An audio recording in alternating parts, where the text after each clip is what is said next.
द्विघात समीकरण के अचर गुणांक पता करना। मूलों की प्रकृति के आधार पर किसी द्विघात समीकरण में चर के अचर गुणांक का मान ज्ञात कर सकते हैं। इसे इस उदाहरण से समझते हैं। उदाहरण 23। द्विघात समीकरण 9x की घात 2 धन 3kx धन 4 बराबर 0 में k का मान ज्ञात कीजिए यदि वर्ग समीकरण के मूल समान है। हल।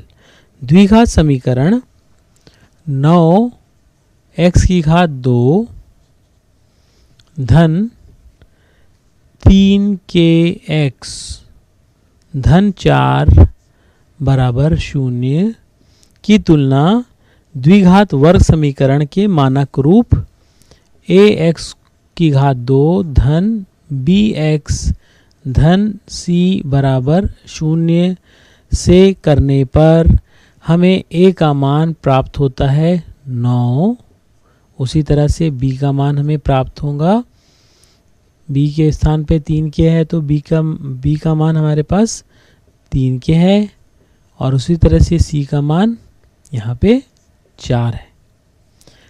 अब हम विभेदक d बराबर, इसका सूत्र जानते हैं, b की घात 2 ऋण 4ac।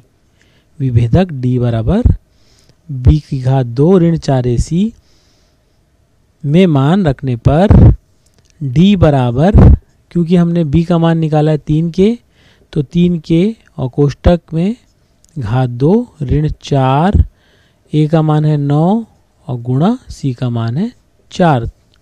तो d बराबर 3k की घात 2 को हम लिखेंगे 3k गुणा 3k बराबर 9k की घात 2 ऋण 4 गुणा 9 36, 36 गुणा 4 144। मूल समान होने पर, मूल समान होने पर d बराबर 0 होता है।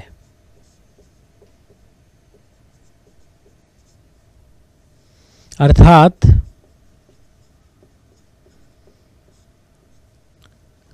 हम ये कह सकते हैं कि d बराबर 0 है तो d का मान हमारे पास है 9k की घात 2 ऋण 144 बराबर 0, या 9k की घात 2 बराबर ऋण 44 का पक्षांतर करेंगे तो 144 धनात्मक में हो जाएगा, या 9 का पक्षांतर करेंगे तो k की घात 2 बराबर 144 बटा 9, या k बराबर 144 बटा 9 जो है उसको भाग करने पर हमें 16 प्राप्त होगा, और k की घात 2 का पक्षांतर करेंगे तो k का मान हमें प्राप्त होगा वर्गमूल 16 बराबर धन ऋण 4।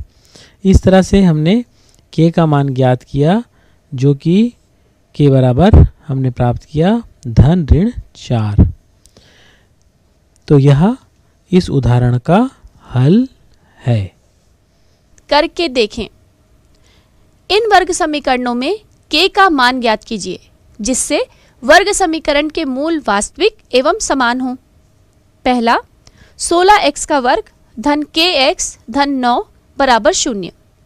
दूसरा, 3x का वर्ग ऋण 2 वर्गमूल 8 गुणित x धन k बराबर 0। तीसरा, यदि इन दोनों सवालों में मूल काल्पनिक हो तो k के बारे में हम क्या कह सकते हैं।